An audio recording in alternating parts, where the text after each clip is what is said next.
Blog Talk Radio.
Your partners in crime, the flag of caution, the Tasmanian devil, and of course, the ever-loving Mama Bear, Miss Lee Reed.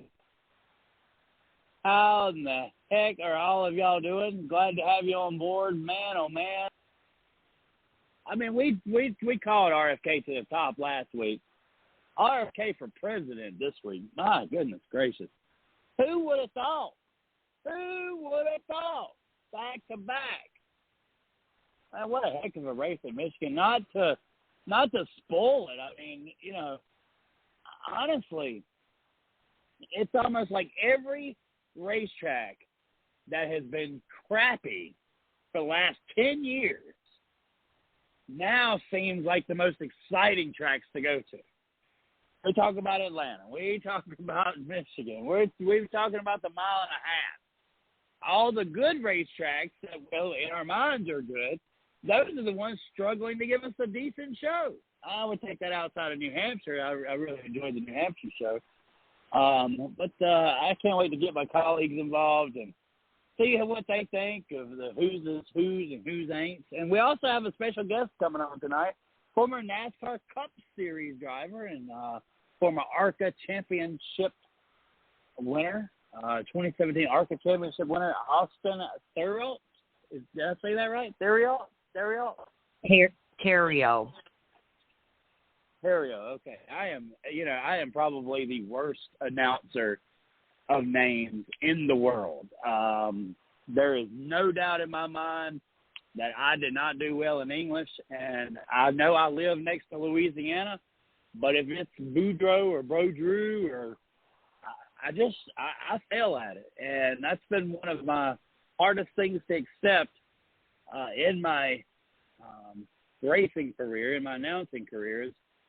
It doesn't matter if I think I have it right or not. It's guaranteed to come out of my mouth wrong. So I don't know. Maybe I'll get it. Maybe I mean, I feel kind of like Dale Earnhardt Jr. kind of suffers the same thing with his Toyota.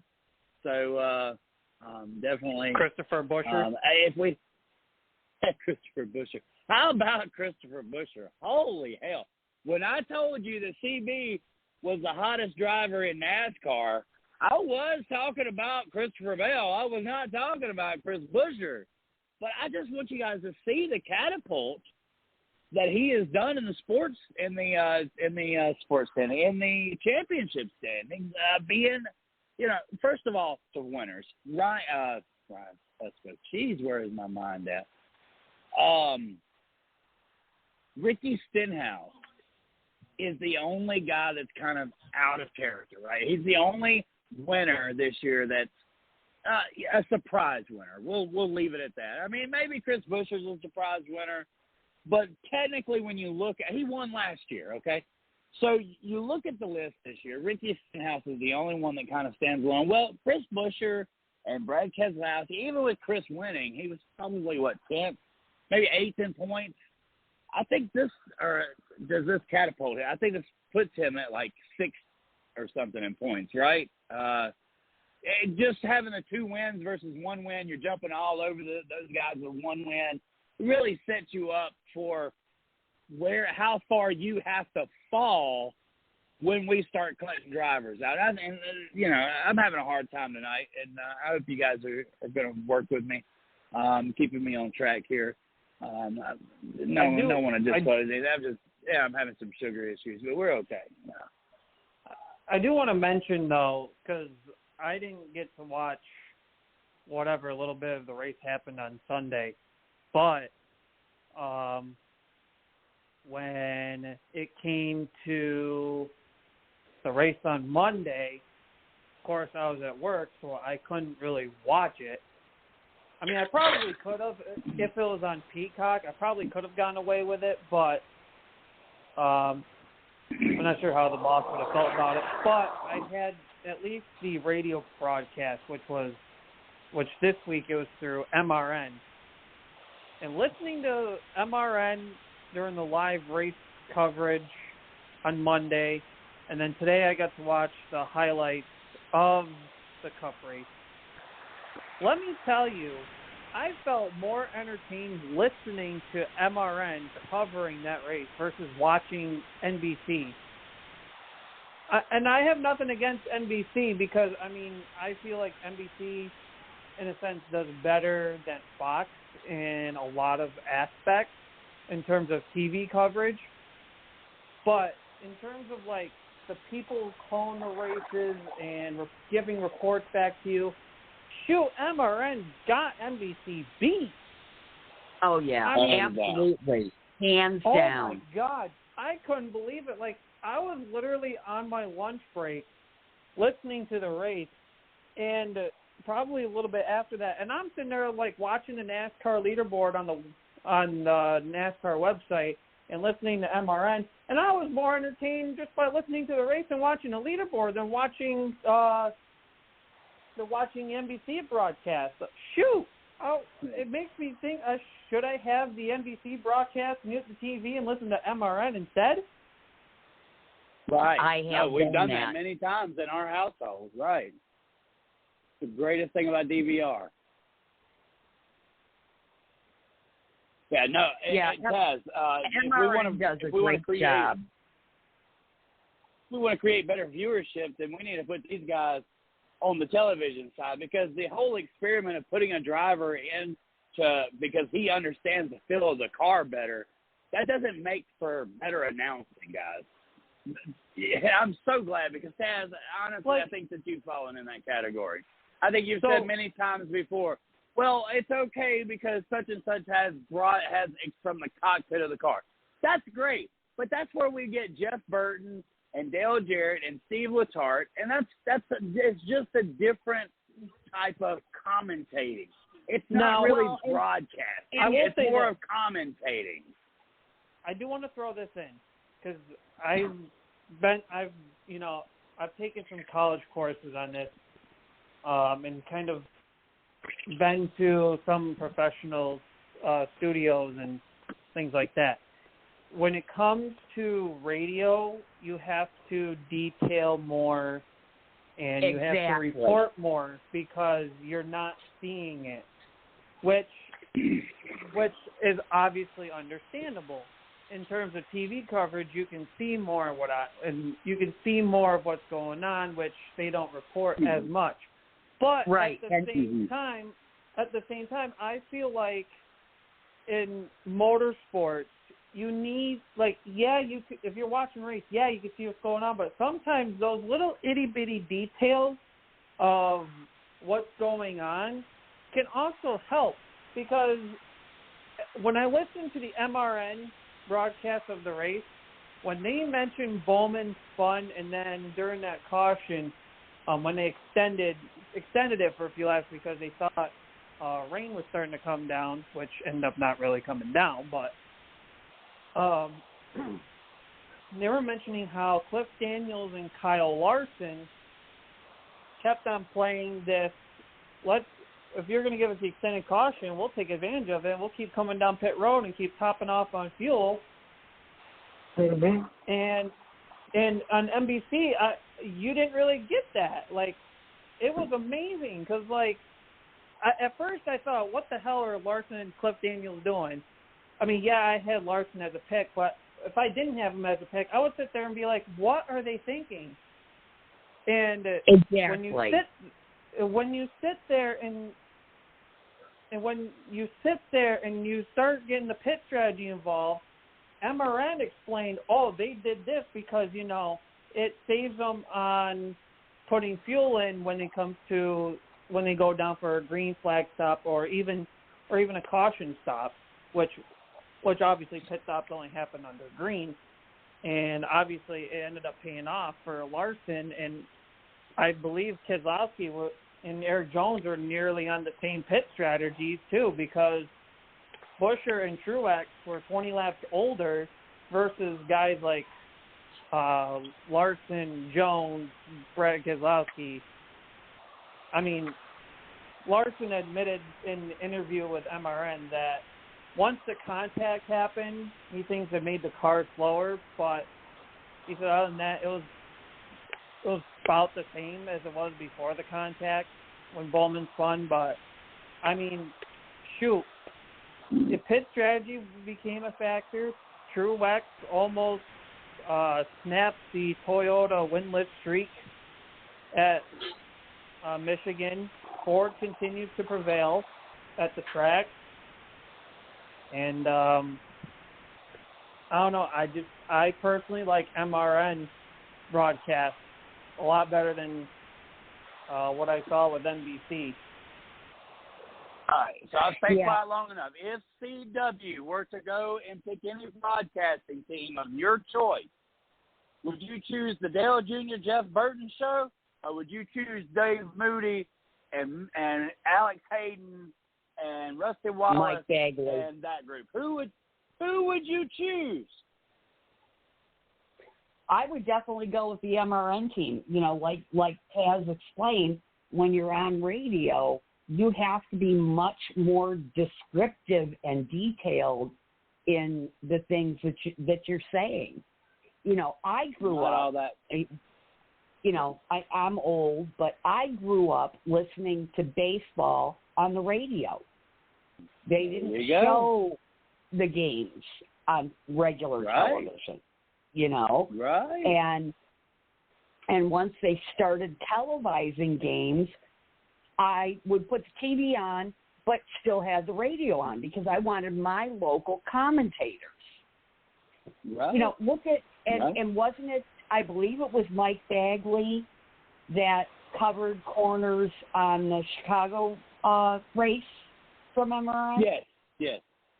It was either Hayden or Bagley. It was Bagley. Yes, it was Bagley. Right. Fantastic. So, yes, if I were CW, I'd be tagging MRN people. Absolutely. And we say, look, the broadcasting from NBC is definitely better than Fox. But when you're at the track, you don't have the television broadcasting company announcing to the fans in the stands. You have either MRN radio or PRN radio.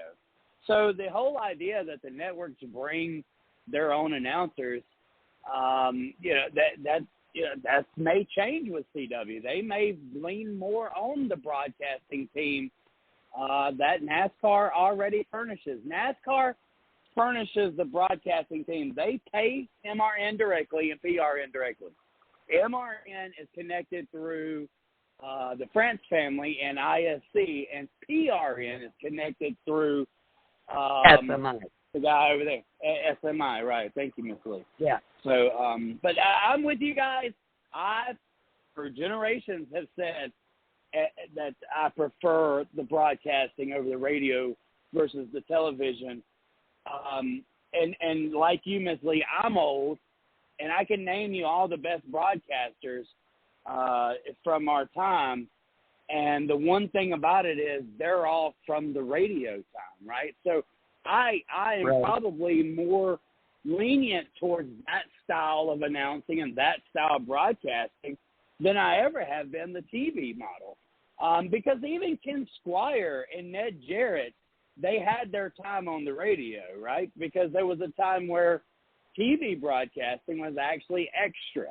Like their original broadcasting was for radio, not actually on television. So, as we've gotten further away from that, I think that Mike Joy has done a great job. Of course, Mike Joy's been around since the early 80s.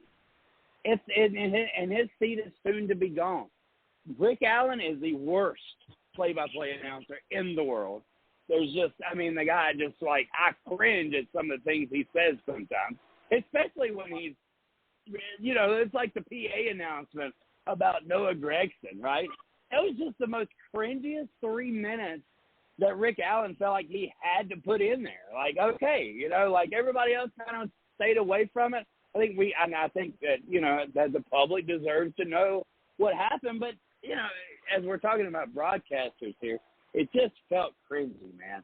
I wish that they would at least put together a better broadcasting team for the network viewers.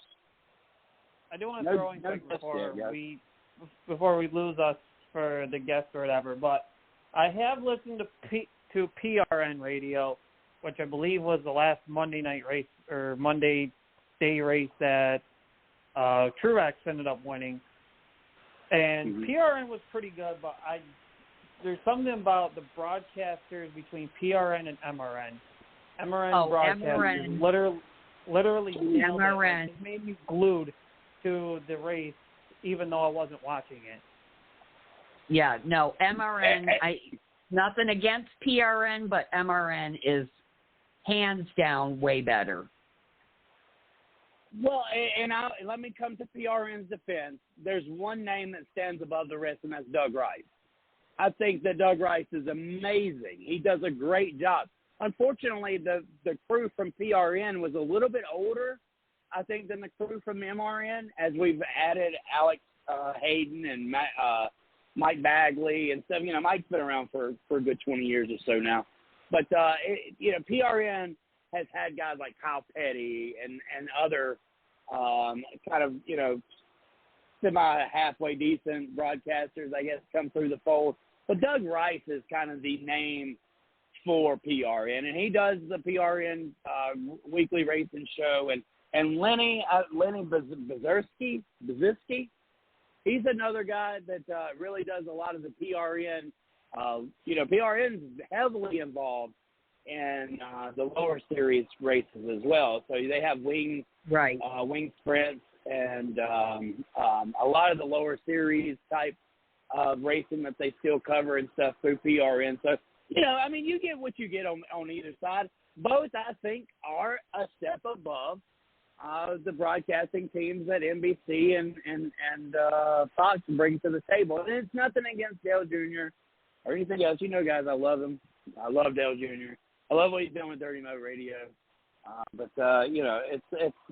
Look, it's no surprise. MRN, PRN, you're going to get a better broadcast from one of those. Let me check here real quick and see. Still no guests in the building.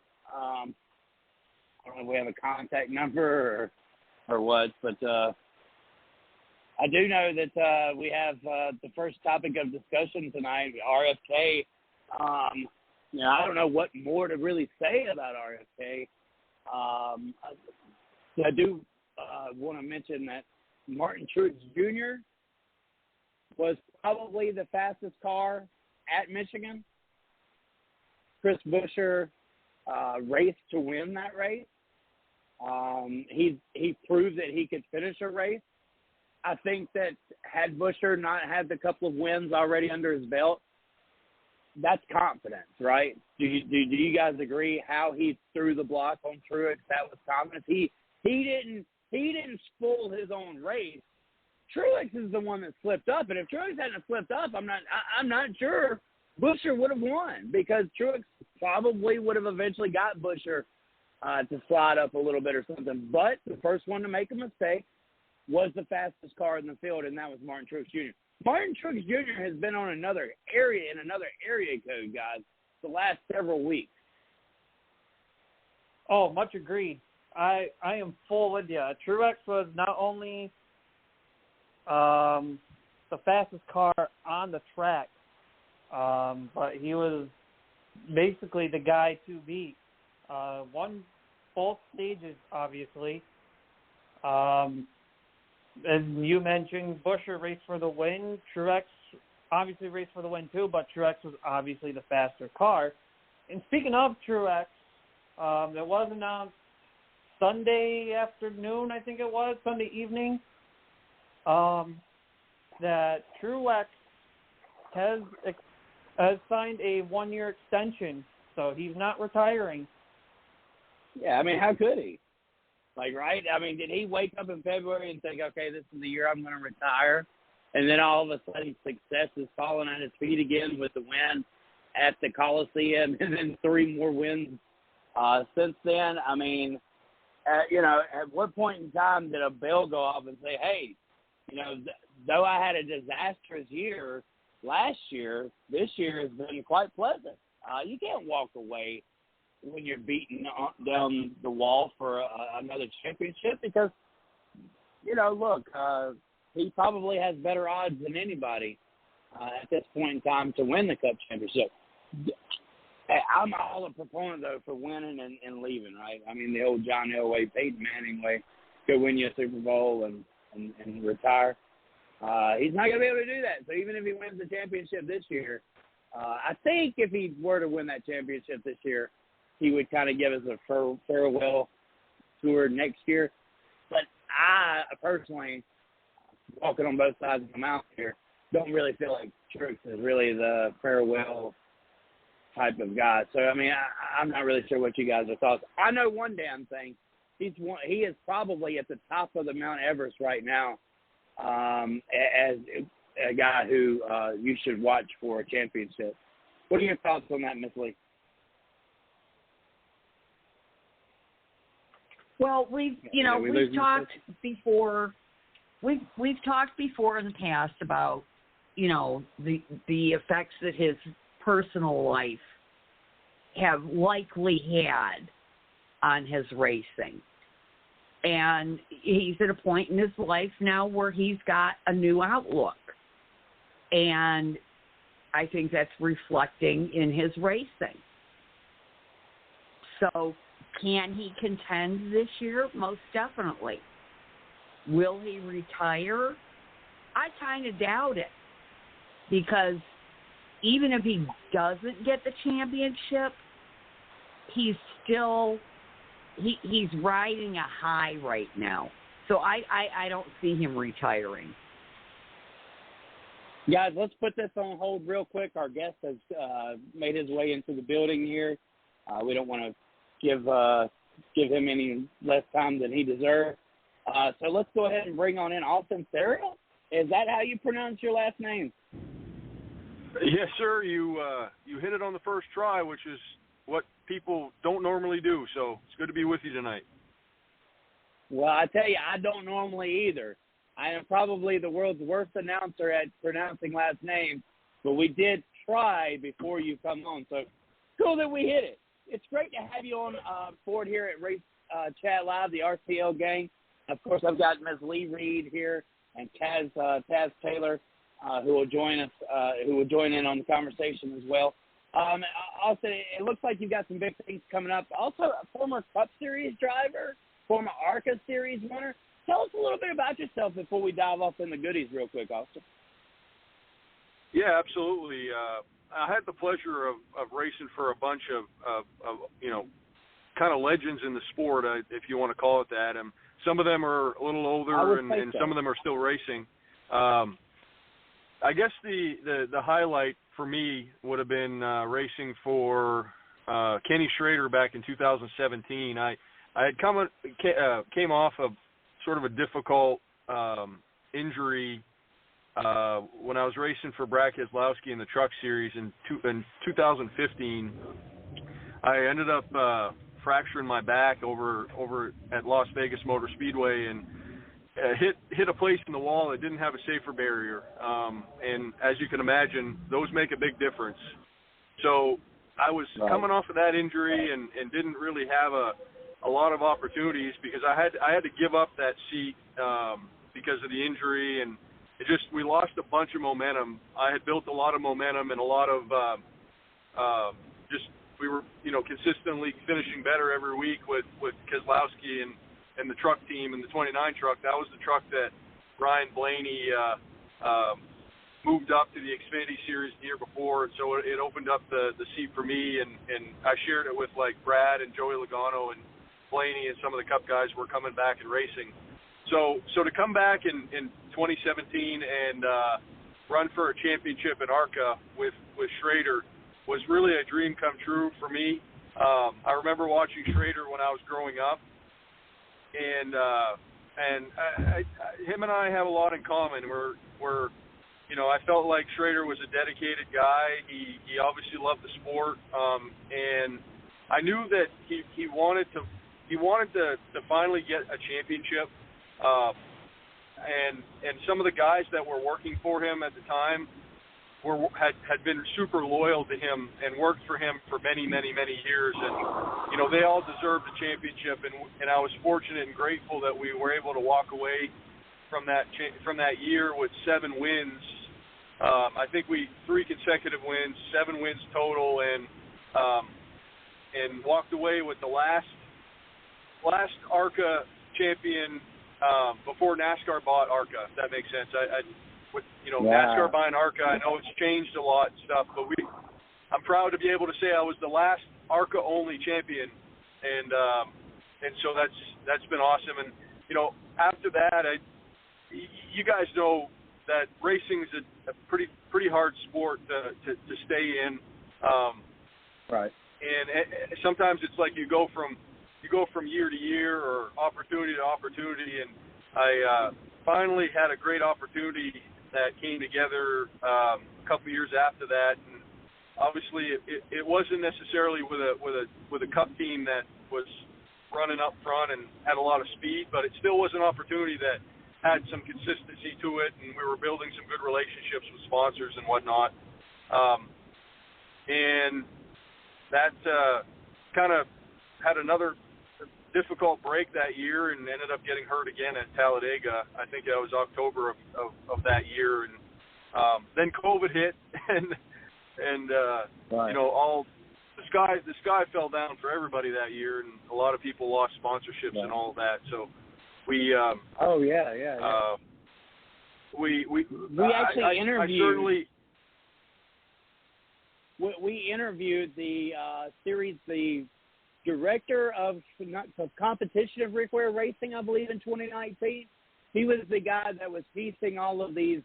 What brought our attention to Rick Ware was all of the sponsorships that they were creating. Like everybody was in 2019 saying sponsorships are hard to come by. Sponsorships are hard to come by. And we're looking over here at Rick Ware Racing, and he's like, this guy's like unlimited. Like every week it's a different sponsor on the car. So we actually reached out to them and brought on one of their guys. And between their paint schemes and their sponsorship opportunities, we were quite impressed with the direction at that time Rick Ware was going. So we're there with you in that development stage. Yeah.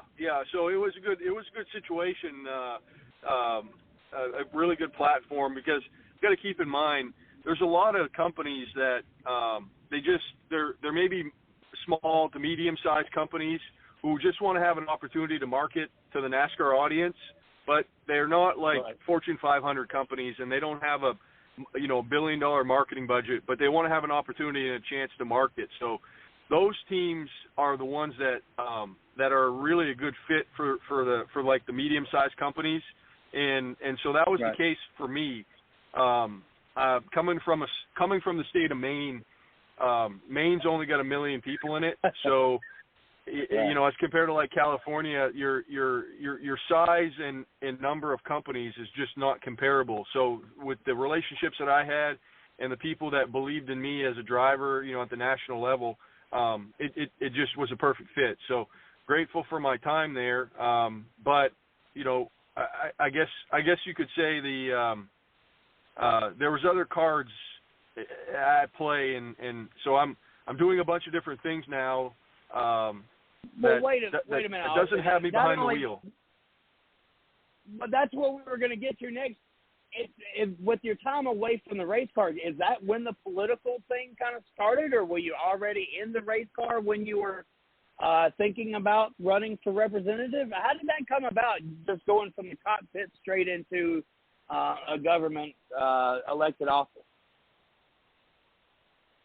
So I had always been interested in politics from a young age.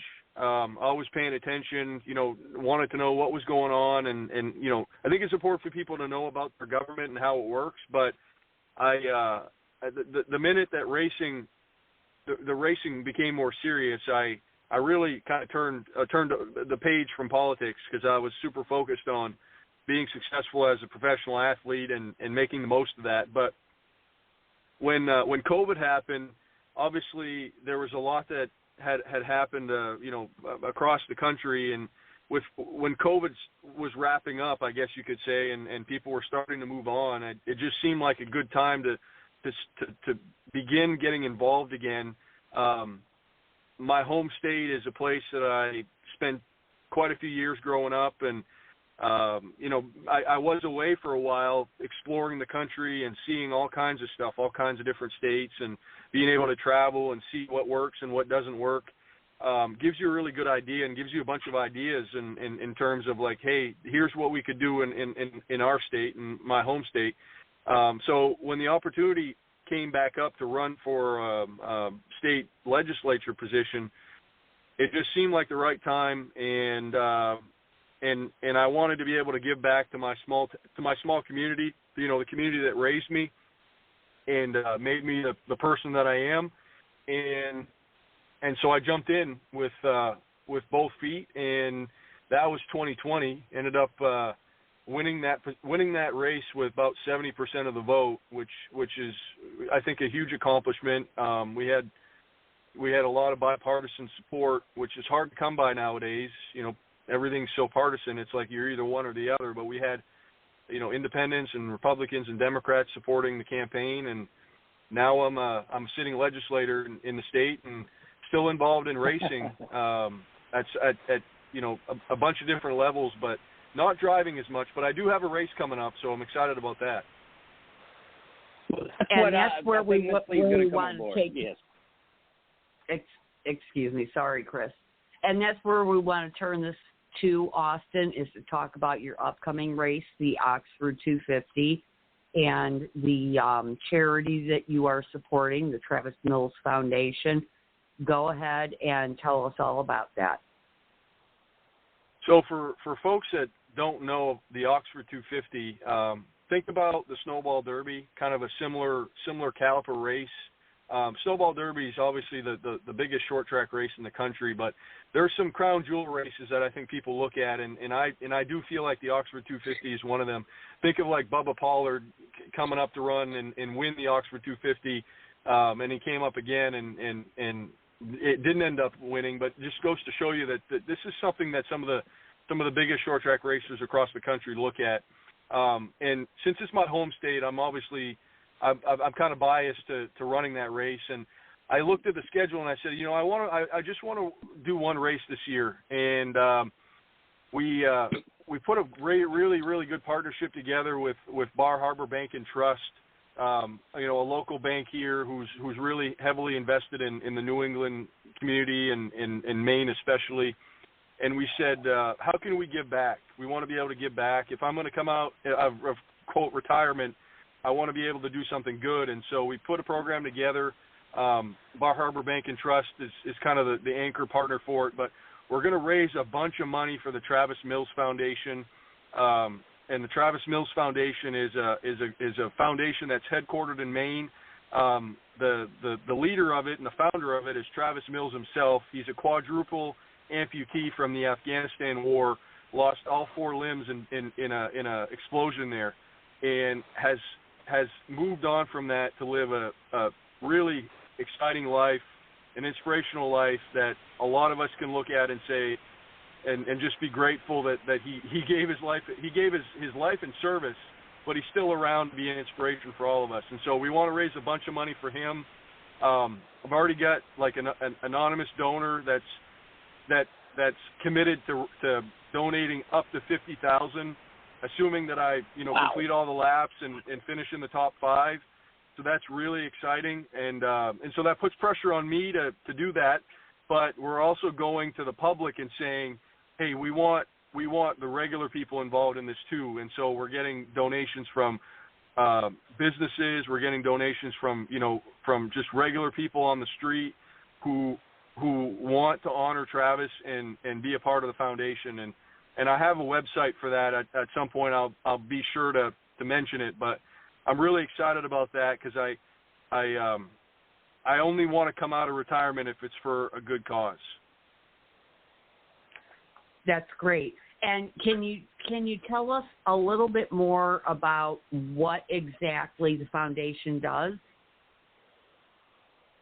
Absolutely. Because Travis had been through so many injuries, he understood that for a soldier who's been wounded in battle or wounded in wars post 9/11, so Iraq, Afghanistan, a couple other conflicts, it can sometimes feel like you're kind of alone when you're trying to recover, and especially hard for families. So the foundation itself supports getting these soldiers and their families back on their feet, whether it's financially, spiritually, emotionally, physically, across the board. They're just there to assist with recalibrating, is what they call it, recalibrating the veterans to get them in a place where they feel like their life has value and their life has dignity, and to support the families through that process. A lot of the families come to Maine. They have a retreat center up here in Maine, and the families come here, stay for an extended period of time, and the veterans come up as well. And what Travis has been able to do is really give life back to a lot of these soldiers who have been wounded in a variety of different ways, not just physically, like I said, mentally. There's emotional wounds that people don't want to talk about. Veteran suicide, all of that stuff's really important, and Travis and his foundation has been a leader in that space across the country, not just in Maine. Like they've got people who have been a part of this program across the country, and so all the money that gets donated to this is going to keep this program going, so that families that are in tough spots and soldiers who have been affected by battle scars that you can see and some that you can't see can still come and have a home and get their life back on track. That's absolutely fantastic. Our founder of the 110 Nation, which is our parent company, is a retired Marine. So we, as a company, are definitely 100% supportive of our men and women in service. So this is really exactly right. Great time, or great timing to be able to help promote this race. Tell us a little bit more about the track and the race itself. The track is a 3rd mile, really flat track located in kind of southern Maine. For those that don't really know where Oxford Plains is, it's about an hour north of Portland, about 2 hours north of Boston, maybe 3 hours north of Boston, and it's actually a track that had hosted NASCAR races back in the day. Believe it or not, NASCAR, wow. Richard Petty and those guys came up and raced back. Maybe like Winston North, or I can't remember the name of the series, but we're talking many years ago. Is it like the Grand National Series? Yes. Okay, I know what you're talking about because I know what you're talking about because my home track. I'm from New York, by the way. Used to have, well, you might know it, being a Northeast guy, the Fonda 200 that used to be a NASCAR race where I think one or two of the Allisons and Petty have won it multiple times. But keep going. Yeah, so it's coming up on the 27th of August, and you know one of the kind of exciting but challenging things about that race is you've got like 30 to 40 really strong late model teams in Maine. Maine's got a fairly decent as far as like just decent amount of strong late model teams that run, and going and showing up just to an average late model race is difficult. It's difficult to win. Mm-hmm. So you add the fact that this is the Oxford 250, which is a race that a bunch of people from across the country come up to and want to win. You've got 60 or 70 cars trying to qualify for, you know, a field half the size of that. So a bunch of good people are going to go home. And the other unique thing about the race is they don't have time trials; they have heat races. And how do they figure out where you're going to start in the heat race? You draw out of a hat. You draw pills out of a hat. So, you know, if you draw pill 1, you're going to start pole of the first heat. If you draw pill 10, you might start, you know, pole of the second heat, or you could maybe start last in the first heat, depending on how many cars they have in the heats, right? So there's just so much uncertainty around qualifying, and so many people stress about getting into the race because you just never know. It comes down to where you draw, how many good cars are in your heat race, and it's not necessarily the fastest cars that get in the show. It's sometimes the cars that were either in the easiest heat or if you stayed out of trouble, or you know maybe you got collected in a wreck or something in one of the heats. All of a sudden you're racing the Consi, starting in the back of the Consi. You've got a tough hill to climb to come back. So it's a very challenging weekend to make the race. To obviously win the race is tough. There's lap money to be won, so the winner could walk away with $50,000 if they lead all the laps, $25,000 to win. So it's a good money race. It's a exciting race. The fans are great. They pack the stands, pack the pits. And then, you know, the cherry on the top for us is just the Travis Mills Foundation. And you know, we're going to have a bunch of people from Bar Harbor Bank and Trust there because they're funding part of the deal to be able for us to raise money for Travis and his foundation. So I'm excited to just get back on the racetrack and get in a late model for first time in about 3 or 4 years. Also, how did you get the fruit? Do you have an entry list yet? Are there any other big names in the late model world coming up for this race besides yourself? That's a good question. I would check the Pro All-Star. The Pro All-Star series is the series that's putting it on, and they have an entry list which is public. And I'd be curious, you know, to know myself. I don't think there's any Cup drivers that are coming up. I know in years past, like 10 years ago, they used to have, like Kyle Busch came up and won the race. Keselowski's been up there before. You know, I think Harvick won the race, came up. I don't remember what year, but he's won that race. So it's been a big enough event to where those guys sometimes come up, but regardless of who's there or if there's anybody that's a big nationally known driver, I can promise you that the winner is probably going to be somebody who's seen Oxford and ran laps there before, because that track is so unique that the home track people definitely have the advantage.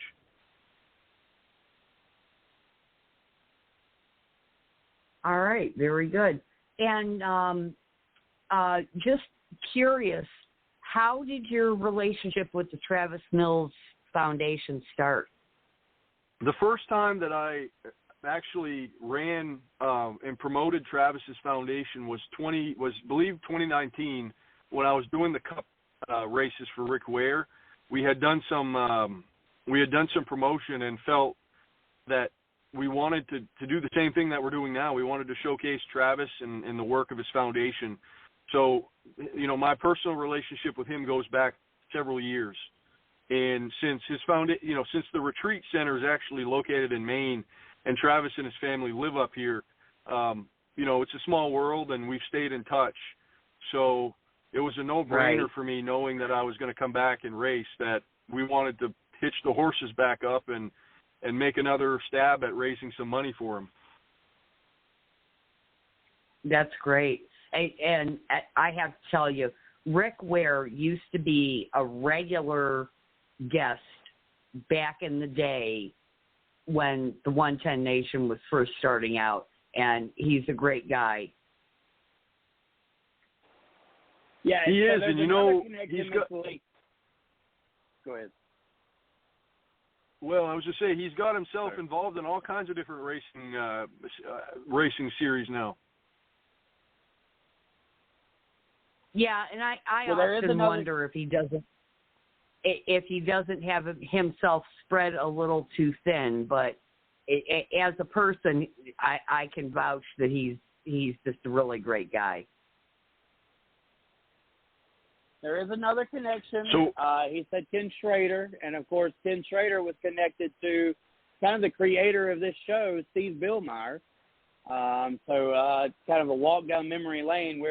We're kind of familiar with the Kenny Schrader show and his longtime friends. And Steve Billmeyer was the creator of Racing with Big Sweat that became Race Chat Live after Steve passed away. But we do have a little bit of connection in with Kenny as well.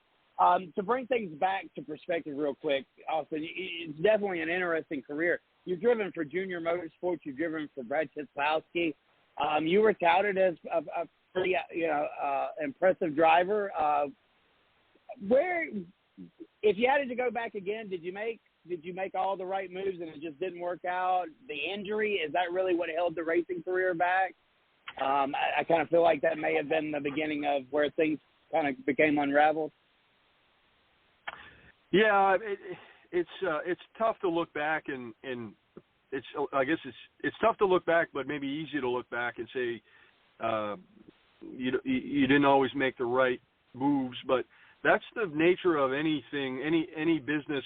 If you're involved in starting any business or a professional athlete, professional a person that's trying to make the right moves, and I guess you could say that injuries were partially responsible or fully responsible for making it more challenging, but yet, you can come back and also say that set the groundwork for me meeting Kenny Schrader and going and having basically a record-breaking season in ARCA for him, with those 7 wins, and then, the best average finish, I think in at least the last 50 years in ARCA, as well as the only driver that's won at all different configurations of tracks in one year.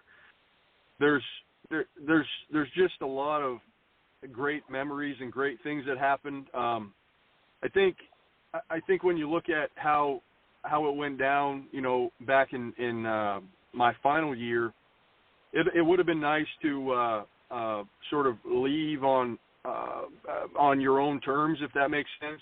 Without that final injury, I would have been able to finish out the season and potentially come back for more. But then you got to think about what I'm doing now and some of the honorable work that I've been trusted to do for my constituents back here in Maine.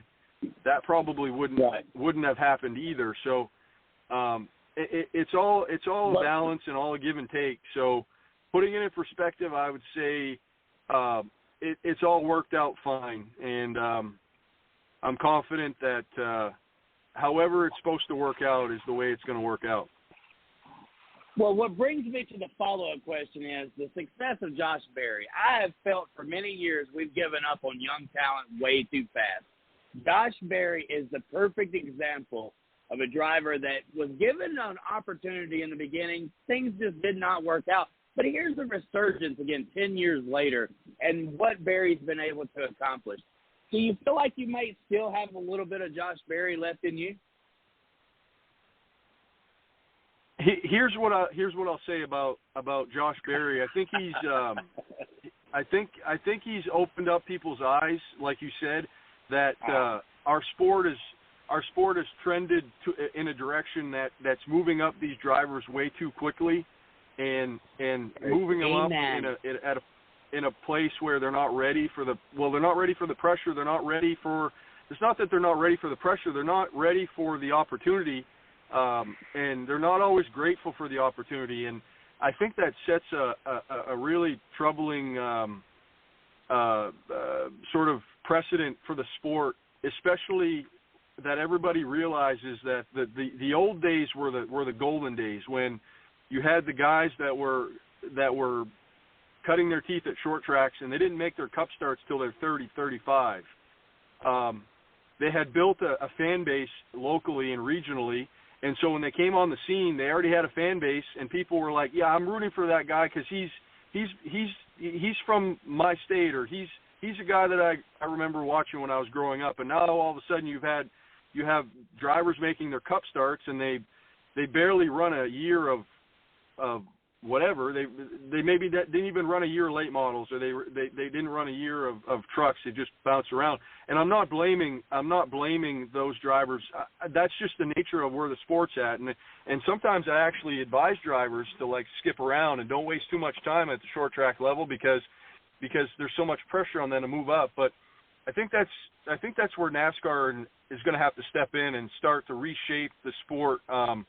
And start building a foundation that's a little bit more solid. Let's build some names in trucks. Let's build some names in ARCA. Let's build some names at the short track level, so that these drivers can start getting a fan base before they get the cup, because preach. It's the grassroots that made NASCAR where it is today.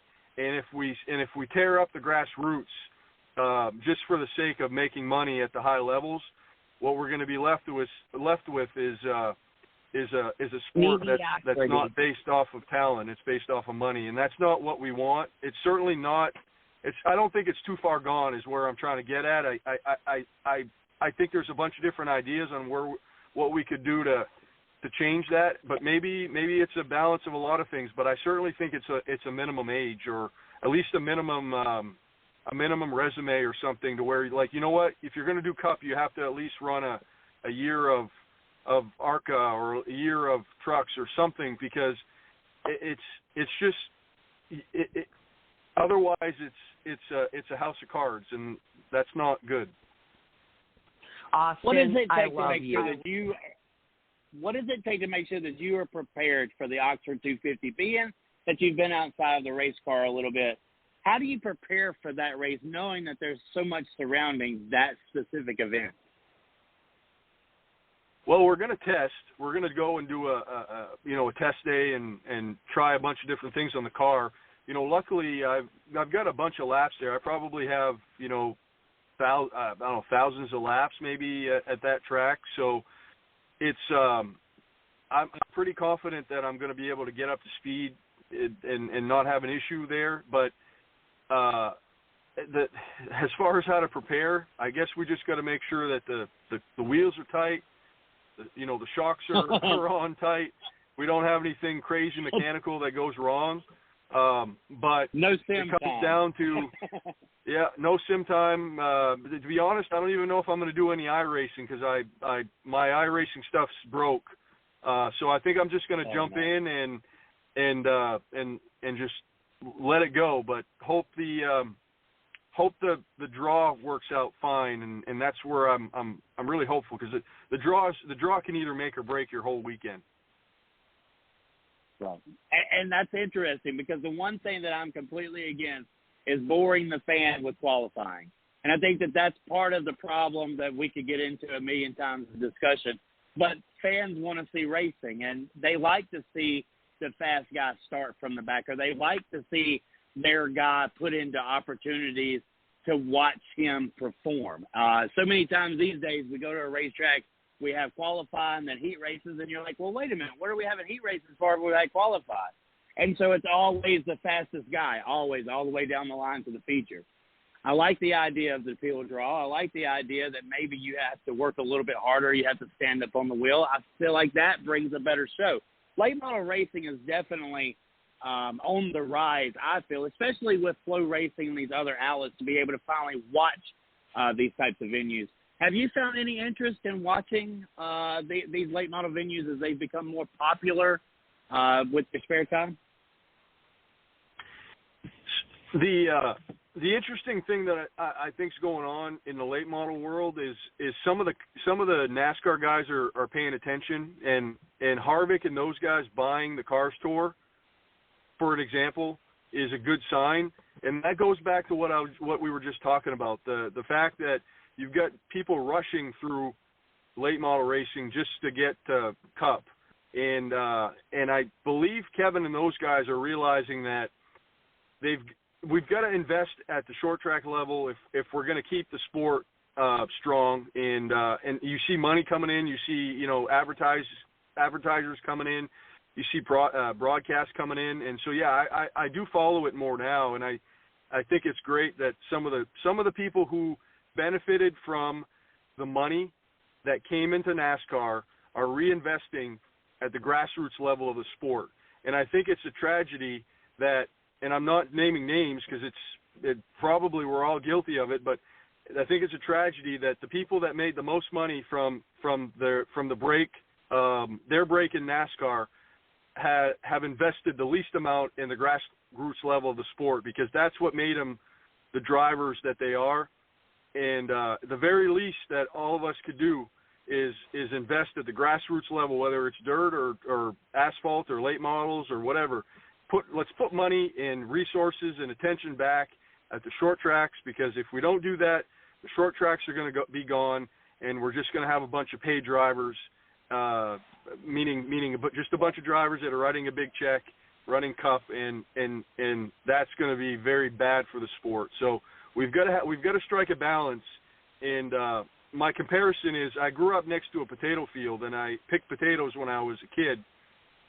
By hand, and we used to, but the long story short is the farmer knew that some years he couldn't plant, because if you take too many nutrients out of the soil, it's not going to be good down the road. And so if we continue to just take money from the top levels of the sport and don't spread it down at the lower levels and invest in the grassroots levels, then how do we expect things to keep growing? And so we've got to keep that in perspective.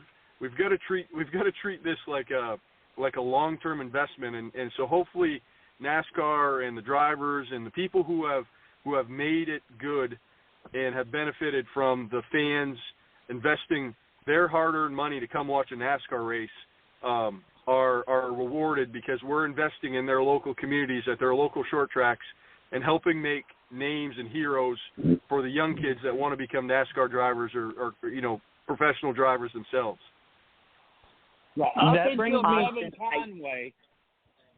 until Kevin Conway, I said that there was not a driver that you would see in NASCAR that wasn't at somebody's local track at some point or period in their career. Unfortunately, I've yet to find out if Kevin Conway actually did any racing outside of the Cup Series to get where he was, but that's on another story and another note.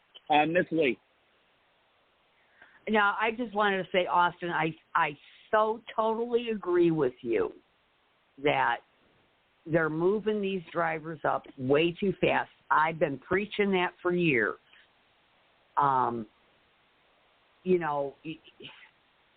It just drives me nuts, because I personally have been heavily invested in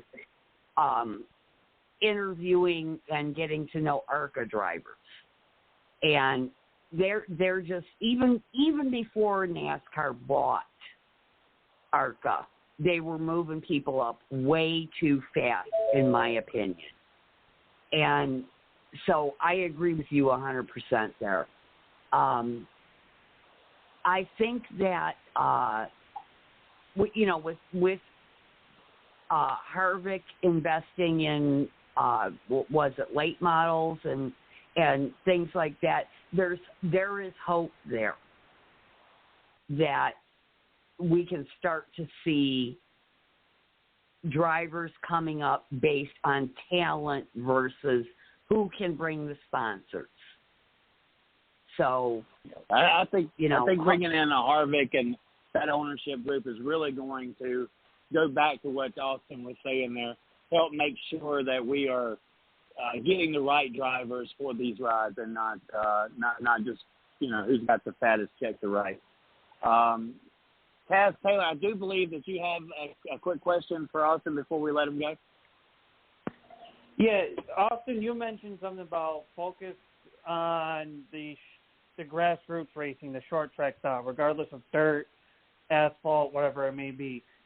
And of course, rushing drivers up too soon, or drivers that are getting opportunities, are they grateful for it, and stuff like that.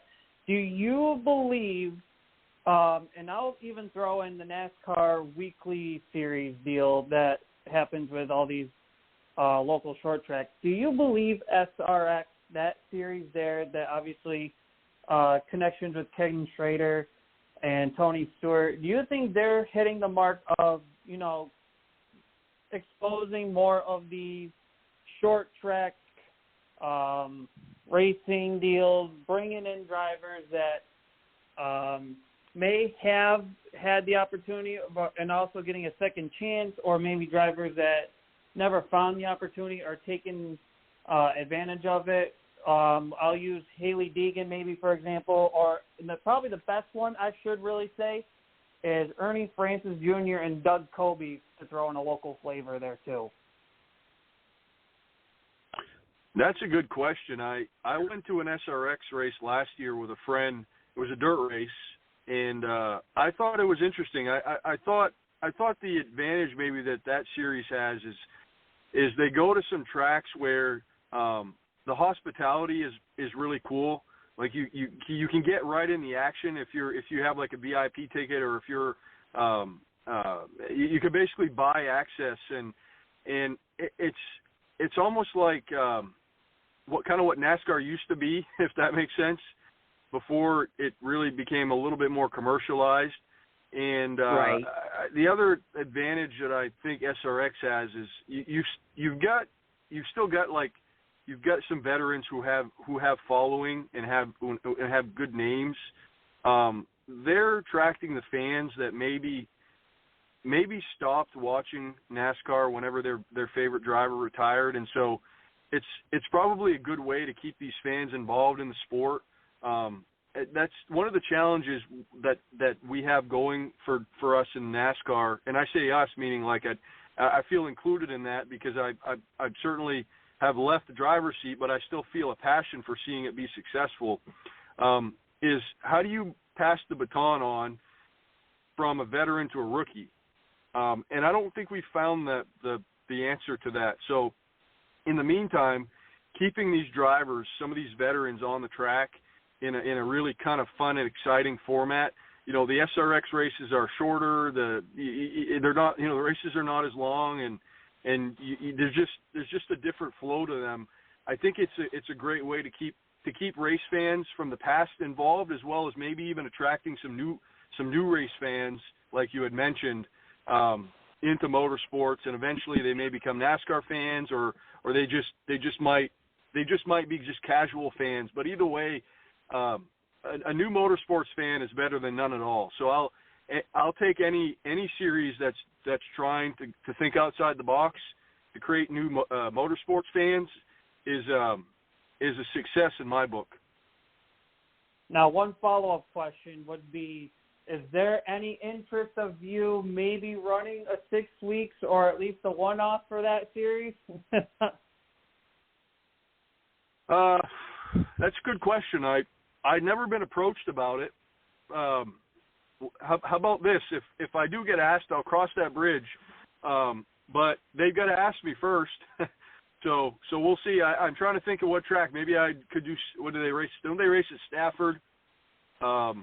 Yeah, Stafford. Stafford. I guess. Yep. Thunder Road. I could do Thunder Road. And the funny story is, so the governor of Vermont is Phil Scott.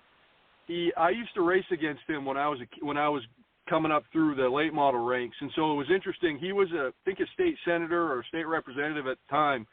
So he's another race car driver turned politician, and he's been a good inspiration for me. He still races from time to time at Theriault, and you know, just an overall good guy. But I thought it was interesting because he had a similar backstory and leaving racing and going into politics. And SRX will be going to Thunder Road next year, since they flooded out this year. They committed to that. So maybe we could see Austin run there. Yeah, that would be great. So Well, Austin, I'll go as far as posting on Twitter and tagging every single. You know, I'll try tagging Hawk and SRX. See if we can squeeze it in there, Austin. Get Kip Childress. Well, we'll see if it works. Kip Childress. Yeah. So let's get real quick back to the fundraiser, back to this race, and we'll let you leave with your final thoughts.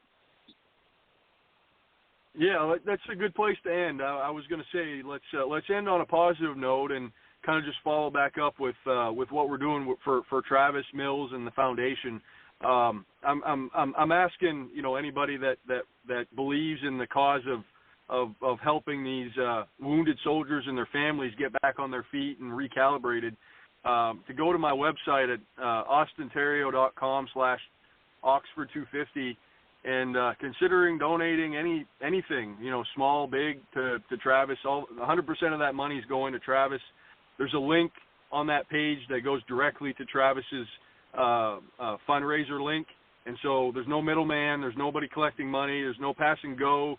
It all goes to Travis, and really trying to raise a bunch of money for him. I'd like to raise, you know, 50,000 plus, and I think we can get there, but it's going to have to come from regular people like you and I that are giving $5, $10, $20, $50, whatever, because every little bit makes a difference. I know it costs $50,000 a week for them to run, for them to do the services that they provide. So if we can cover a week of services for those for the soldiers and their families, that's accomplishing a lot. Right. That's amazing. I'll definitely make sure that I make my donations. I hope that you guys around the panel decide to make yours as well. Give us where we make that donation at one more time there for us also. Yeah. If you search my name or you type in www.austinterrio.com/Oxford250, that'll bring you right to the webpage where you can click on donate, and then it'll forward off to the Travis Mills Foundation donation link. So I will, if it's helpful, what I can also do is post that link on my Facebook page, right up on top, pinned on top of my Facebook page. So if you go to Austin Theriault and follow me on Facebook, you'll see me on there, Austin Theriault. I've got like 35,000 people, and if you just follow me and go click on that link, I'll post as soon as I get off the phone with you guys. That's what I'm going to do. I'm going to pin that link to my Facebook page, and we will post it on our Facebook page as well. Yep. So it's been great having you on, Austin.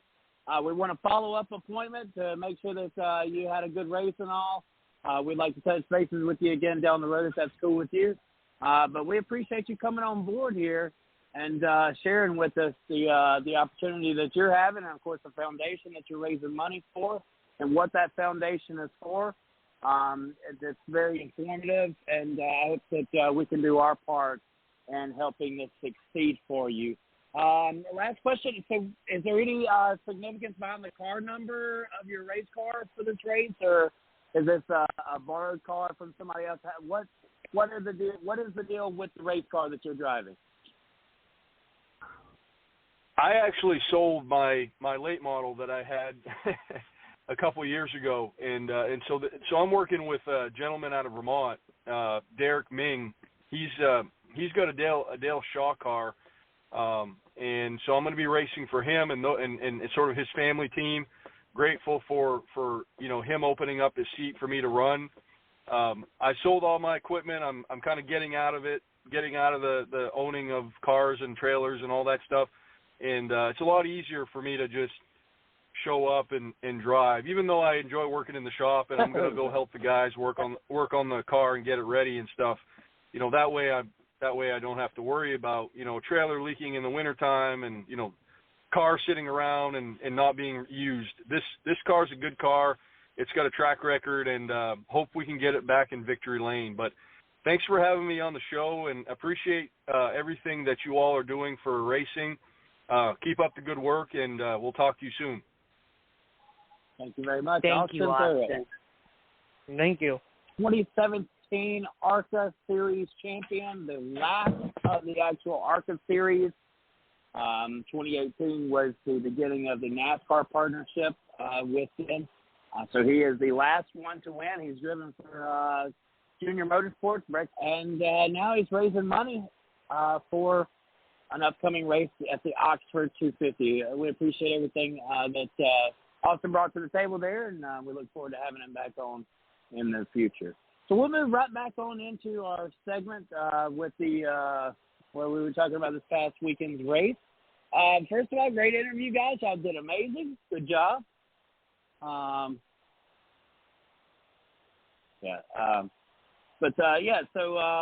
let's get right back into the wheelhouse. I believe we were discussing Martin Truex Jr. and his fast hot rod that he had. I think we've covered Chris Buescher. Let's get into the championship implications. I think we've kind of already started here. Obviously,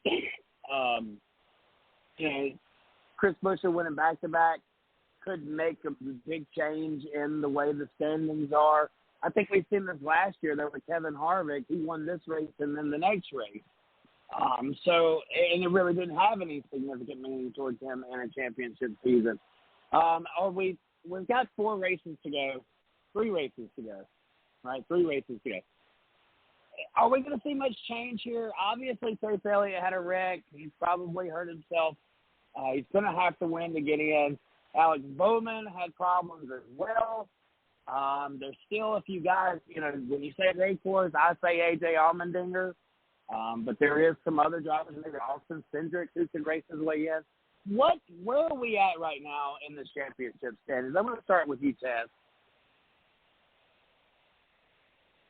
So we know for a fact with these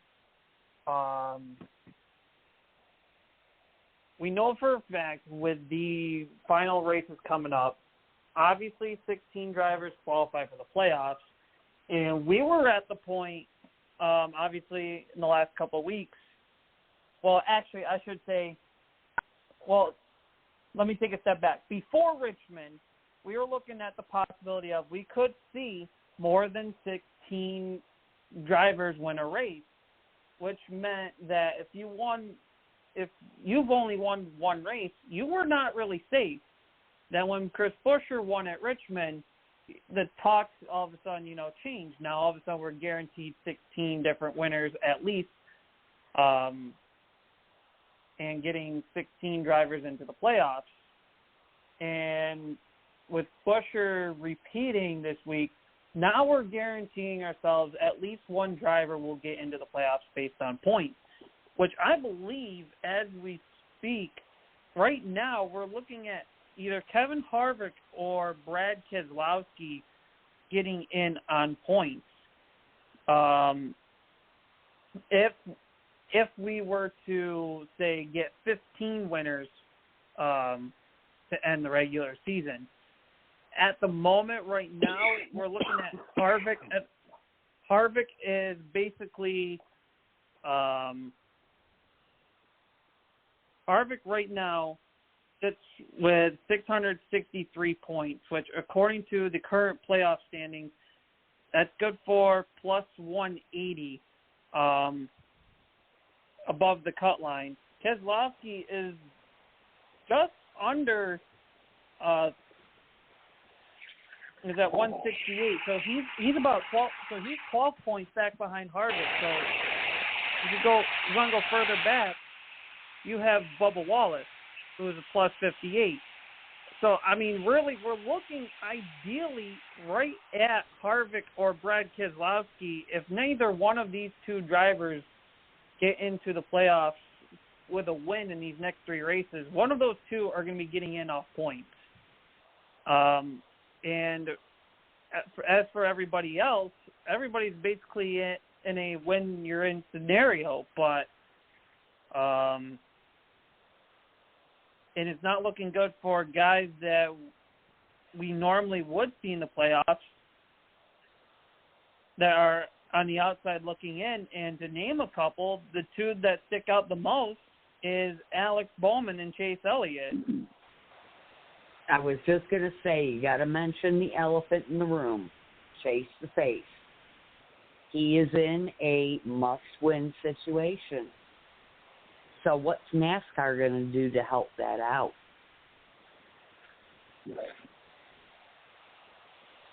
Well, her hands may be tied on this one, y'all.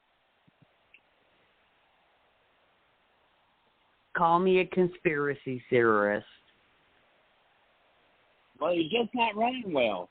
You can give him the biggest motor. You can give him the best chance to win. And I think that, going into one of these road courses, he's going to have exactly what we just said. But if his confidence level is not, I think he's going to get his ass handed to him by some of these guys, some of these overseas drivers.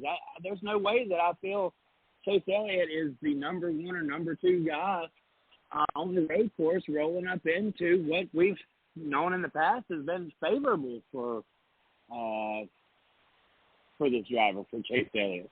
I mean, I think in any other year we would be like, oh, well, there's without a doubt. Now, I'm not even sure he's the best road course racer in his own organization. I think Willie B has made tremendous strides and could possibly, not counting Kyle Larson, who's won at road courses as well. So I think it's a little bit harder. I think that the organization itself, Kendrick, will make it as easy as possible. I did see Kyle Larson was asked kind of a question of how they were preparing themselves to race Chase Elliott, and he was very articulate on bouncing around that question and was basically like, yeah, I mean, we'll do what we can to help, but he's got to be there in the end, and I'm just not sure Chase Elliott is there. I think that we're finally seeing a kink in the armor from this driver, and it's something that I think will help Chase Elliott later on in his career. Whether or not, I've said this from day one, and I will say it right here before I pass the baton. I don't think Chase Elliott will end his career at Hendrick Motorsports.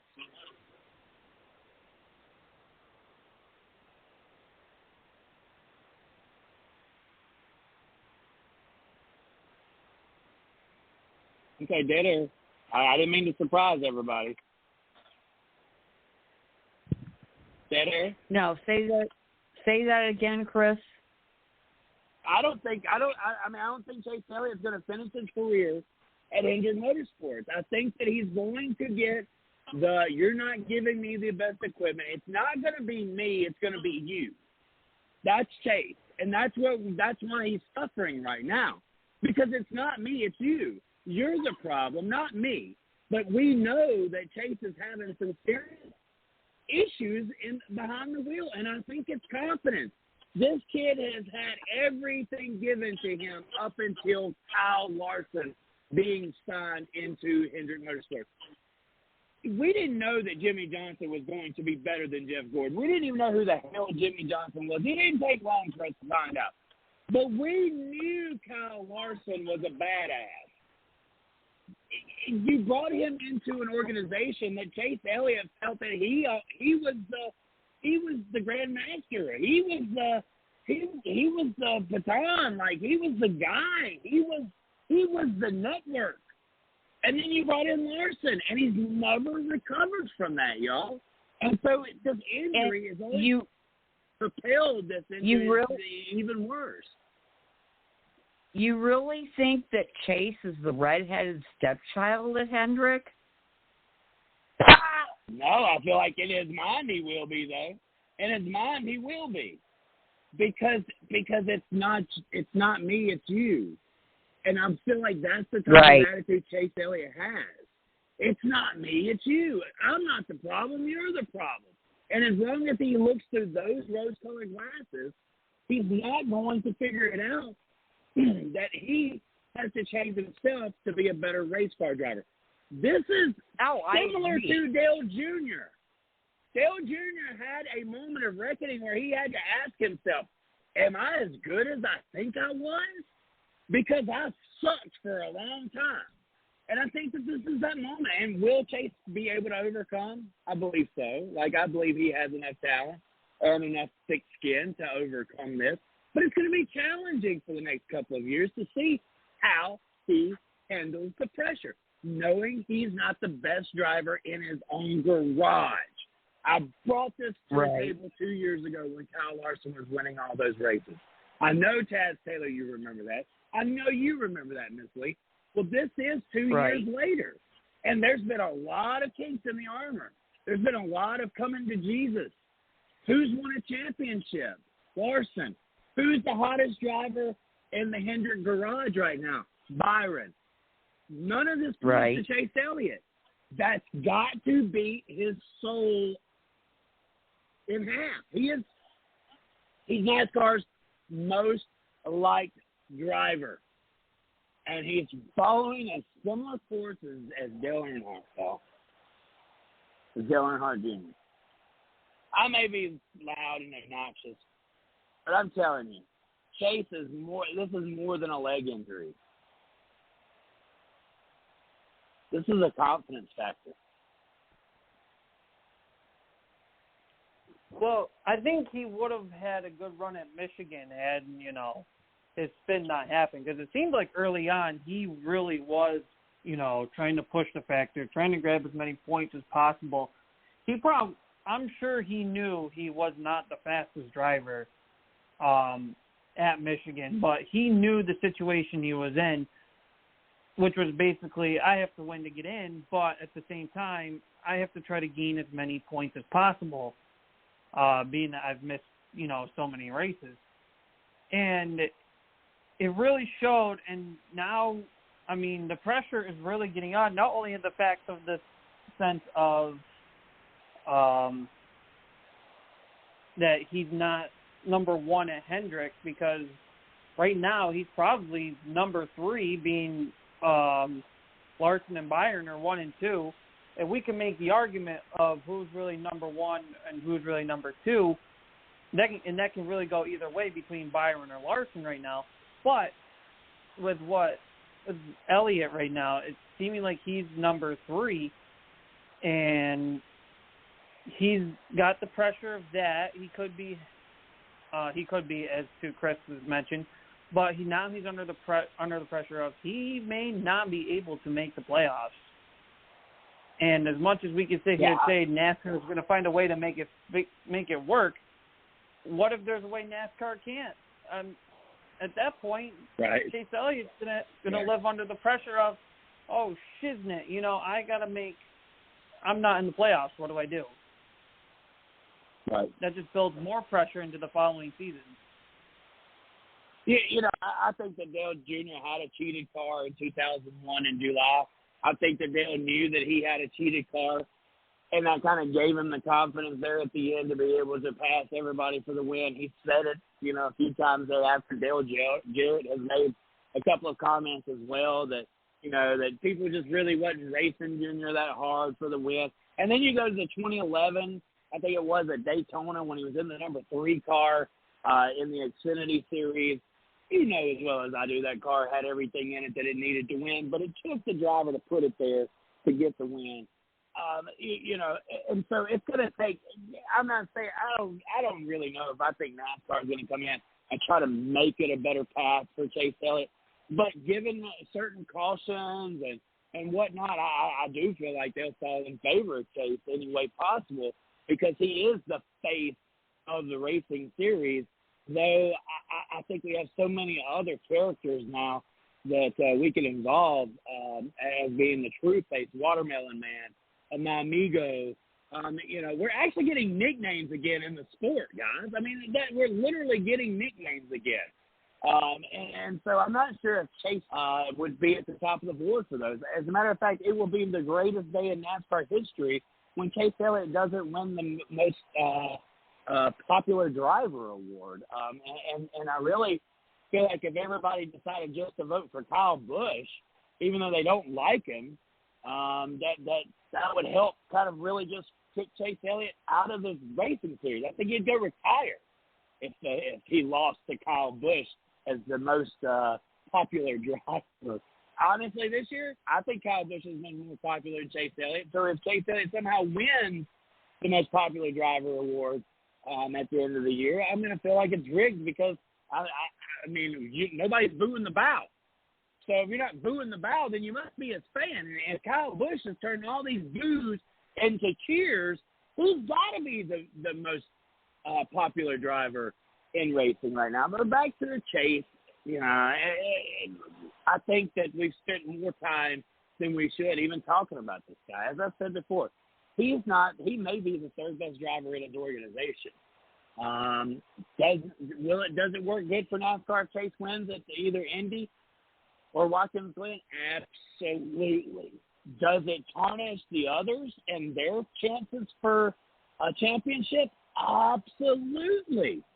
Kyle Busch is not happy that he won a championship in a year where he didn't race half the races because there's an asterisk beside it, right? Any racer, they don't want the asterisk, man. And we know Kyle Busch thank God he won his second championship, right? Because if he just had that one championship, I don't think that he would be fulfilled with the true meaning of winning a championship. This is NASCAR's altered way to a championship. It's not a true championship. And if Chase Elliott somehow benefits from this rigged way, then I feel like he's going to be similar to Kyle Busch. It's not something that he's going to, look back on and cherish that moment. Hey, look at here, I made the chase after being out of the car for 7-8 weeks. And then plus this guy got suspended for a race for rough driving, and NASCAR approved a waiver. Like, who does that? Who gets suspended for behavioral issues and then still gets a waiver to go race for a championship? And there again, once again, the behavioral issue may have actually cost them a chance to make the playoffs and on points. I'm ready for somebody else to take the wings here. Taz, just leave. He's chomping at the bit to get in. I think we just move on from this topic. Oh, we have beat it in the ground. Just beat it. Beat it. Silly season. John Hunter Nemechek, I guess, is going to the 42. Noah Gragson was fired this morning, and then he was unfired. What's going on here? Does anybody have a definite – what's going on here? First of all, we didn't even get into the whole sensitivity crap. We didn't even get into the fact that this guy liked a meme from like 5 years ago, 3 years ago, during a time where everybody was kind of screwed up in the head anyway, and the whole world seemed to be coming to an end. Are we putting too much into this? Because honestly, I wouldn't have suspended the driver. Maybe I'm insensitive. Maybe I'm a creep. I don't see no harm, no foul in any of this. I feel like this was just an easy way to get Noah out of the race car because basically Toyota said, we done fired this guy one time, we don't want him back. I'd like to know your thoughts, of course, whether or not you believe this is an actual issue, whether or not you believe there should be sensitivity, a counseling involved in this. I really want you guys to get in depth. I'm going to start with you, Tad. Explain to me what you honestly feel about this whole Noah Gragson and Legacy Motor Club situation and the fact that they were the ones that suspended him, and now NASCAR has gotten involved, and he will have to go to sensitivity training, along with the news that he was fired earlier today, and then that was retracted. Go ahead, Tad. So we all knew Legacy is going to Toyota. So at that point, you sat there and thought Gregson and Jones, next year, by the way, those two were going to be, safe bound and whatnot. And then you sit here, and then all of a sudden, I saw the post that Legacy Motor Club had suspended Noah Gragson for at least Michigan. And then and of course, some people are like, what do we miss and stuff like that. And it's going around that Noah Gragson liked some tweet or whatever that happened back a few years ago and whatnot. Or not some tweet, some meme on Instagram it was. And it got around. Obviously, one reporter mentioned it to somebody, and then it spread, and obviously Legacy took it into their hands and did what they need to do. Then it took into NASCAR. NASCAR took it into their own hands. I feel like it's kind of touchy because, I feel like him, in a sense, as a person, it's, I guess what you could say as a person, it's him just trying to be him. If he found something, that's funny, he's going to like it. I mean, like we do. We find something on Facebook or we find something on Twitter or TikTok, whatever. We find it funny, and what do? We like and share it, or we just like it, whatever. And unfortunately, with how today's day and age, with how sensitive people can be with certain things, and especially when it comes to celebrities and pro athletes or whatever.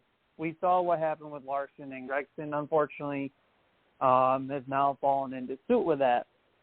I feel like a small suspension, in a sense, would have been fair if you did. Obviously, there's going to be sensitivity training involved. Not of that, but depending on which reporter you ask. If you ask Jordan Bianchi of The Athletic, it was reported that Legacy and Noah Gragson have officially parted ways after this season, should Gregson's suspension lift before the season ends. In terms of,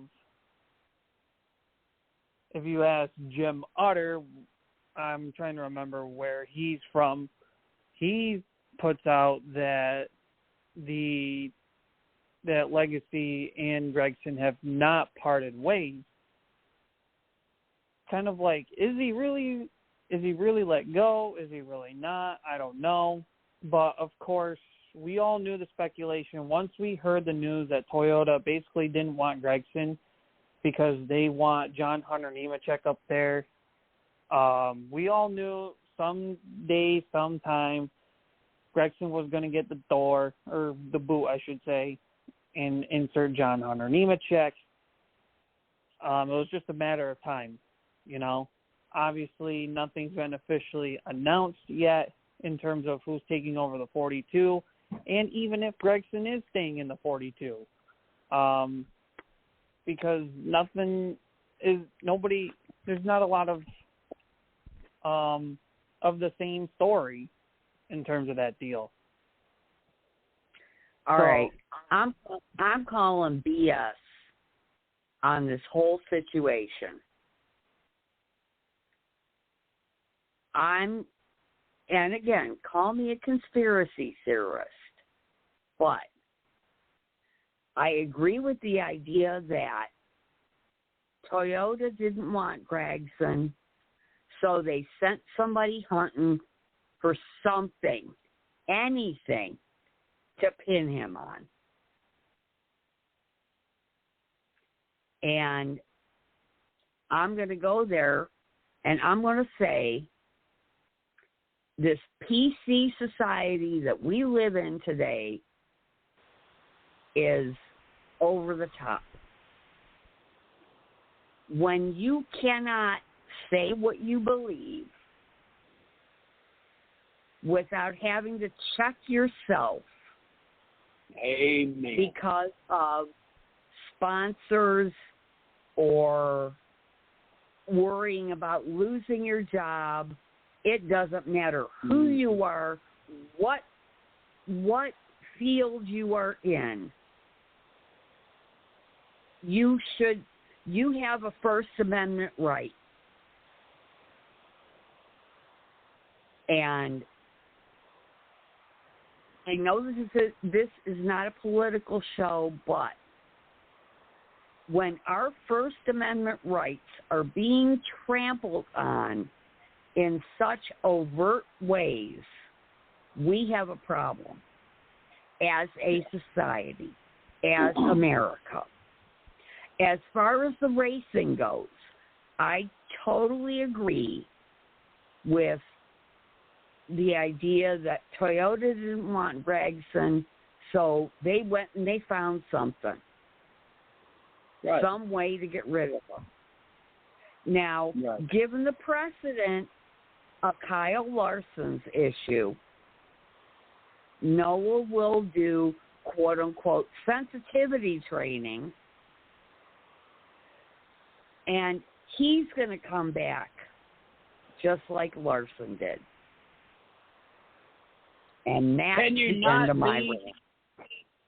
Can you not be on the? Can you not be on either side of the fence and just enjoy a good freaking meme? Like, memes are a part of our culture. I am not going to sit here and not give a kid an opportunity to go to college somewhere because he may have liked a political meme that doesn't go with my views. He is allowed to have his view. Now, if I seen what sponsor come out and said, hey, we don't want to sponsor this guy like we did with Kyle Larson, right? Kyle Larson lost his sponsor. Exactly. But I don't think sponsors were jumping on this one. No sponsor has come out and said anything. Now, watch them come out of the woodwork. But to this point, no sponsor has come out and said we're not going to continue to sponsor him. Right. This was a hit piece. This was a TRD thing. If they were, I don't want to say something insensitive, but Toyota racing, I just don't like. I drive a Toyota. I love my Toyota Camry. But it's still hard to this day to like Toyota racing in NASCAR. And it's just deals like this, the dirty politics. You kind of just wonder, being that John Hunter is the beneficiary to all of this, it's maybe, this isn't, once again, Joe Gibbs, right? Joe Gibbs with his greedy, nasty, ugly little, look, every time I see he gets us on the side of the Monster Energy car, it's like, blasphemy. I mean, I don't know how you guys feel about that. But he gets us as a Christian organization on a can of energy drink that promotes the beast, right? And we all know who the beast is, right? He's the devil, right? So it's just, once again, I hate to bring it to this little level here, but it just seems fishy. It seems out of character. It seems like they would have known that this happened beforehand. And what everybody's confused of, it didn't happen yesterday. This was something that was found on his Twitter from 3 years ago that obviously when all of this was going on, nobody picked up on it then, right? I mean, wait a minute. I told you they went searching for this. Of course they did. It's the main reason why any athlete or anybody who's going into the political platform, the first thing they do is try to erase everything from the previous years on their Twitter and Facebook accounts, and you can't blame them. You really can't blame them. As we've seen people denied opportunity for colleges and denied or are fired from their jobs. Elon Musk actually come out within an hour and was like, if you've been fired for something that's happened because of a meme or something on this platform, that Twitter X will be glad to help cover the legal costs and stuff to that. So you just kind of have to wonder if maybe some legal teams didn't come together real quick and call Legacy and be like, hey, we can't fire him. And it's because if we do, it'll open up these cans of worms. But anyway, we put too much time and emphasis into that. The silly season is still relevant. We don't know where Denny Hamlin is going. We don't know the future. We do know Ryan Preece is staying in the 41. We still don't know the future of Eric Amarola. We don't know the future of Michael McDowell. We don't know the future of Zane Smith. There's still variables to be played here. Where does Noah Gragson go from here? Because the one thing that I take from his interview last year after the Dale Jr. fiasco, after Dale Jr. called him out and they suspended him from his ride, the emotional Noah Gragson was like, I'm so ready to go cup racing, but I'm afraid of leaving the success that I'm having now for mediocrity. And I feel like from the day he signed that contract, we were all like, whoa, dude, you shouldn't have done that. And now here we are 9-10 months later, really realizing that this dude should not have gone to that ride. Like, if he would have held out a couple more weeks, I think he would have been probably set for a full-time ride at Colleague Racing. I think he got to jump the ship on this one. And, of course, a whole lot of things have happened since he signed on with the Legacy Motor. At that point in time, it was still Petty and GMS Racing. So a lot has changed in the organization since Noah Gragson signed that deal. Go ahead, Ted. Well, that's exactly where I was going, because you also forgot to mention the thought of possibly SVG trying to get into the Cup Series, right? And right. We also asked the question of, if he comes over, how's he going to do on ovals? Well, we're about ready to find out, because when the Truck Series hits IRP, either this weekend or next weekend, I don't remember exactly, he'll be running for Nice Motorsports in the truck race.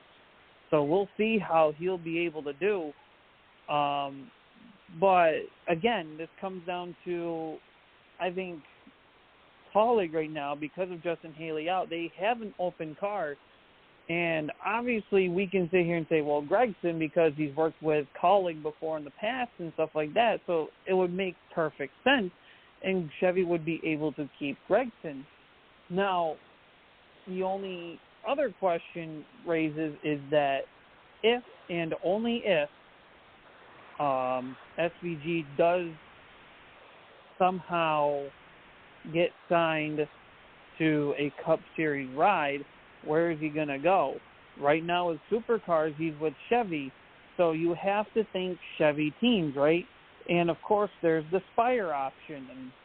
And if Ty Dillon says, if given the boot, says see you later, there's SVG. But at the same time, you have to sit here and think, well, can Colleague take the opportunity and nab him? And that would screw Gragson in that sense. Now, in our chat before the show started, Craig chimed in and said something of, could this be the motivation for Dale Jr. to try to get a charter and put Junior Motorsports on the map and be a satellite team off of Hendrick? And which you could sit here and think, yeah, that could be the motivator, but at the same time, you have to sit here and think, is there really going to be a charter available? Because right now, all charters are not, there's not even a charter up for sale, and NASCAR hasn't even taken in any action of taking away a charter from, say, Rick Ware with one of their cars, or BJ McLeod, for instance. So, right. You have this So you have all these question marks in the air of not only what is what driver going where, but you have so many puzzle pieces of, is there going to be a team that will field an open car full time just to field Gregson or field SVG, for example? You know, there's so many variables that we don't even know right now. And I feel like the biggest wild card of that right now is this SVG deal because of Chevy, Gregson with Chevy. Obviously, when it comes to Ford, you know, there's that fiasco. But right, again, but don't forget that Dale Jr. has already expressed his desire to field the Cup team. You know, again, the charter thing comes into play, but there's that too. And the only downfall, and we've seen this with Gaunt Brothers and Daniel Suarez the one year, the only downfall of trying to field a open car full time is if you run into a situation. We've seen this numerous times in the Xfinity Series in the last few years, is that if you, like, we'll use Daytona, for example.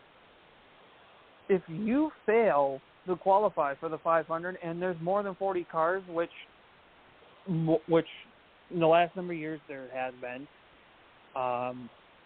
if you fail to qualify, you're screwed. You kind of screwed yourself in the points, in a sense, right? Now, if you say, I mean, look at, like I said, Daniel Suarez with Gaunt Brothers. He missed out on the Daytona 500 fielding an open car. In the Xfinity Series, there's been times where a driver misses out of the race that weekend because qualifying was rained out and you have to fall back on the previous race, and that can screw a driver too. So that's the only downfall of having trying to field an open car on a full-time basis. And if you get races where you have more than 40 cars.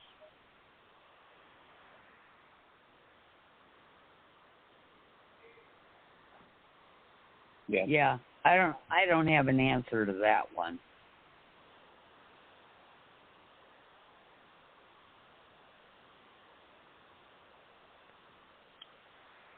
Well, I don't think I do either. I think that Noah Gregson's best bet is probably back to Junior Motorsports, and there's probably a couple of openings there for him. If not, then maybe over at Colleague Racing. Of course, they're still questioning about who's going to be in the 31. I think that that's probably like the biggest open ride right now that we know is available. The problem is what names are available, and obviously Noah Gregson's name should be, I believe, at the top of that list. Look, I've never been a Noah Gregson fan, but I think that his last year at Junior Motorsports, he proved to me that he had the talent of what it took. I love his personality, and I think that in the beginning, maybe he was a rich, spoiled kid who got opportunities that other people didn't get.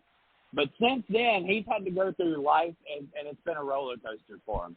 His father's gotten locked up for manslaughter. He got, he was having the best year of his career and took out some aggression and wound up getting suspended, getting talked down by the guy that he really looked up to.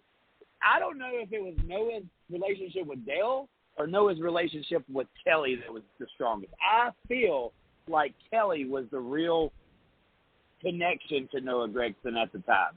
And I would definitely see that relationship able to be repaired and obviously a homecoming for Noah Gregson to come back to the organization here.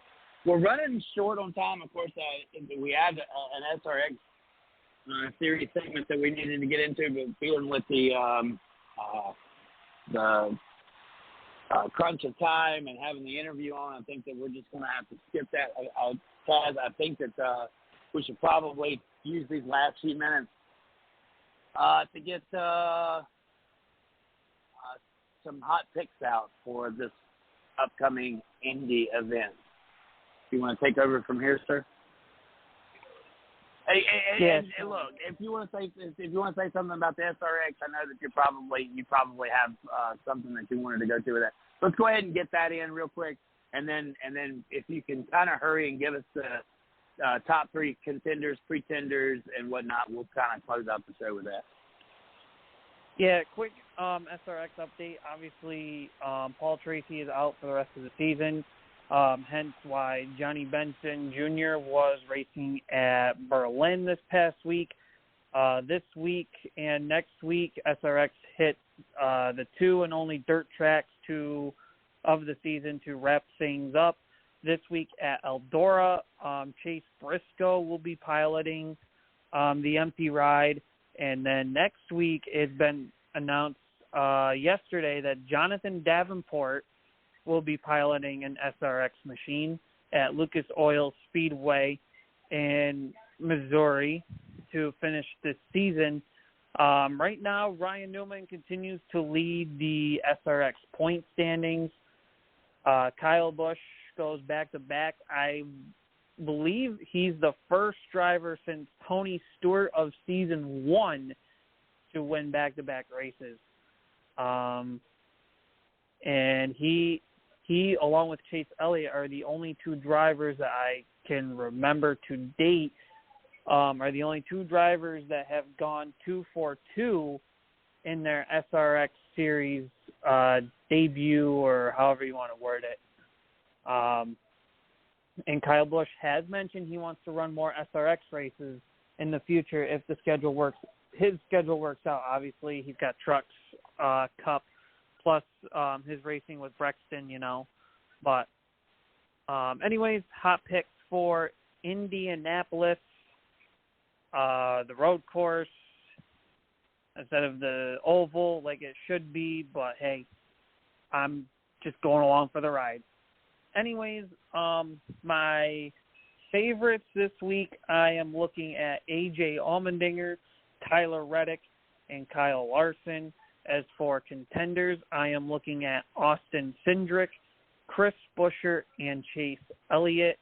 And for underdogs, I am throwing in Harrison Burton, Eric Jones, and Ty Gibbs. If we can throw in 2 or 3 names for each category while we have a few minutes to wrap up our list, that would be great, and the panel is now open.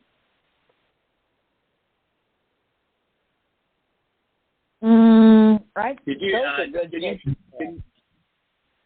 you post those pictures real quick, or did you send those into the chat? That's pretty good. Yeah, just throw those in there so I got something to look at. So I'm very surprised at the Harrison Burton. He finally made the list.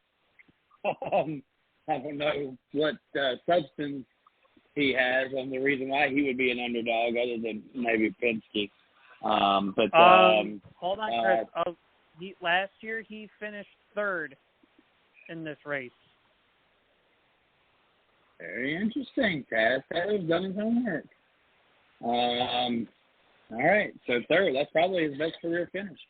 All right, so did we hear Austin Cindric? As a contender, yes. Okay. So I'm going back to my did you get that posted? AJ? Where's AJ at? There it is. Okay, there it is. Okay. Not seeing AJ Allmendinger. I don't know why. Well, how can we not have Dinger on here? I mean, we've only raced the Indy Road Course twice. Oh, Dinger's in the favorite. Okay, Dinger is a favorite. Yeah, okay, all right. Dinger and Reddick are the only 2 winners of this race. All right.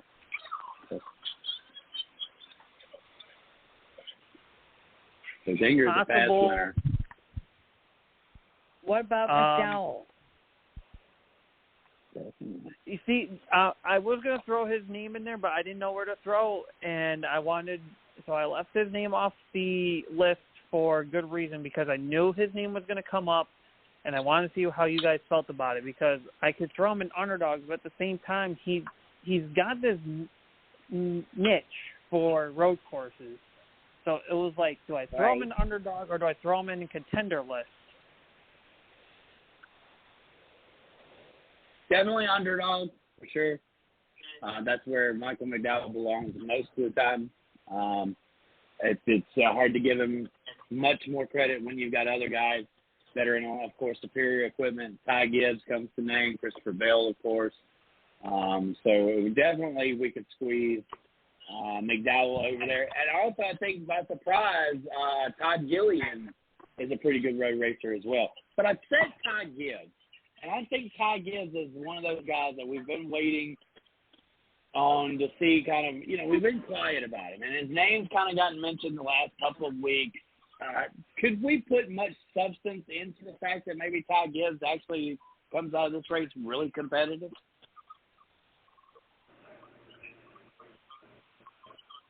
Oh, for sure. I mean, last year he finished 17th. So... Yeah, I would almost pencil him in as a contender. Doesn't he have a road course win in Xfinity? Yeah, I don't know about that. He does that. really well. But, he's won several Xfinity road course races. I do want to throw in quick. If we're gonna throw in McDowell somewhere, because I can't leave him off this list. You mentioned Christopher Bell. We could, but given that he is in 2 races, he has a 24 average finish. It doesn't look good. He has not scored a top 10 in either of these 2 races. There are some names that are up there that I believe we're leaving off here. Chris mentioned Todd Gilliland. I can easily throw him in for a underdog achievement. We could throw Bubba Wallace into the hat. He's got around a top 10 average finish at this track. Justin Haley, who did exceptionally well in the Chicago Street Course.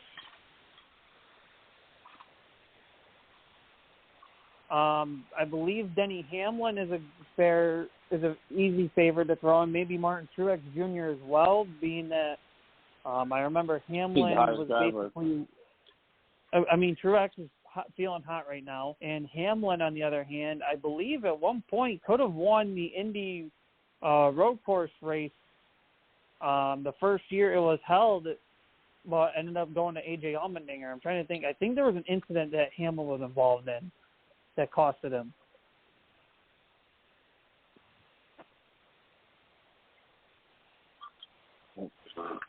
So one more that I think we're missing is Kevin Harvick in this. And I feel like desperation is there. Kevin Harvick.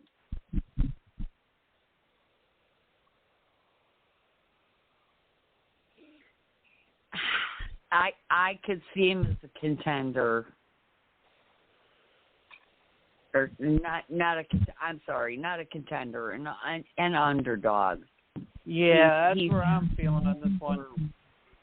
Yeah, he's not known for road courses.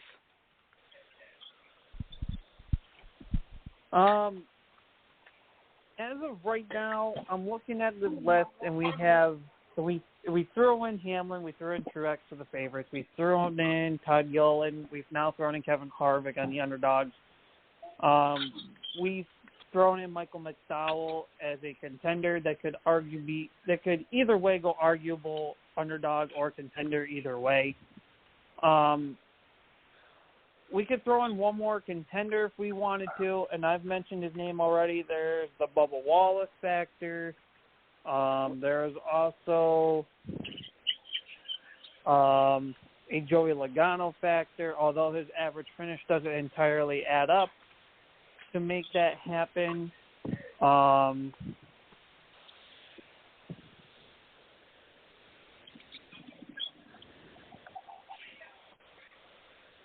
And I've thrown in Justin Haley, who had a fairly decent run at Chicago Street Course, although he probably would fit more into the underdog role. So, are we feeling the Bubba Wallace or the Joey Logano deal in terms of that final contender role? Any I would totally go Joey Logano. Damn, that's a tough one because Logano's not necessarily known for road courses, and Bubba's only won on road courses because of sheer luck. So I don't know. I throw Logano in there because he can always surprise us. Yeah, I think it's Logano. Yep. All right, fair enough. So that basically closes our list. I'll go over it again, and of course, it'll be posted in the morning. AJ Allmendinger, Tyler Reddick, Kyle Larson, Denny Hamlin, Martin Truex Jr. We have listed as our favorites for the Indy Road Course this weekend. Contenders, we have Austin Cindric, Chris Buescher, Chase Elliott, Michael McDowell, and Joey Logano. For underdogs, Harrison Burton, Eric Jones, Ty Gibbs, Todd Gilliland, and Kevin Harvick. Of course, there have been a few names we have thrown out there that are not on this list, but hey, it happens every week because there's plenty of variables to figure things out. Very much so. And we have to race the race to see who wins. All right. Thank y'all for being a part of the show here tonight. Of course, I'm going to let Taz Taylor sign us off here, but we do want to remind you guys that we are on all the cool podcasts, and if you come across this show, share the link. We're always looking for new followers. But Taz Taylor, go ahead and close us out here, my friend.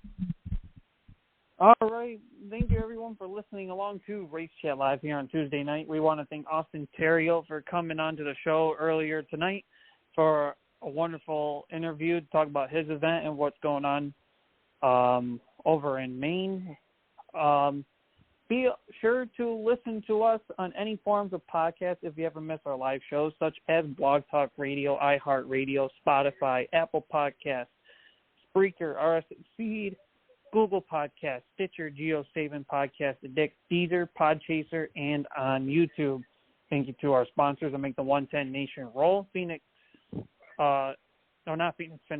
Bears Bullish Market Talk Group, Carolina Sports Plus, More to Music, Karaoke, and Entertainment, Yellow Caution Flag Productions, and TNT Design. We want to thank everyone for listening on to the show. We'll be back at same bat time, same bat place next Tuesday night, 8 p.m. Eastern, 7 o'clock Central. This has been the Caution Flag Racing Radio. Chris Creighton, the Mama Bear of the 110 Nation, Miss Lee Reed. I'm the Tasmanian Devil of Flaggers, Taz Taylor, saying good night. We'll see y'all next week. Goodbye. Good night, everyone.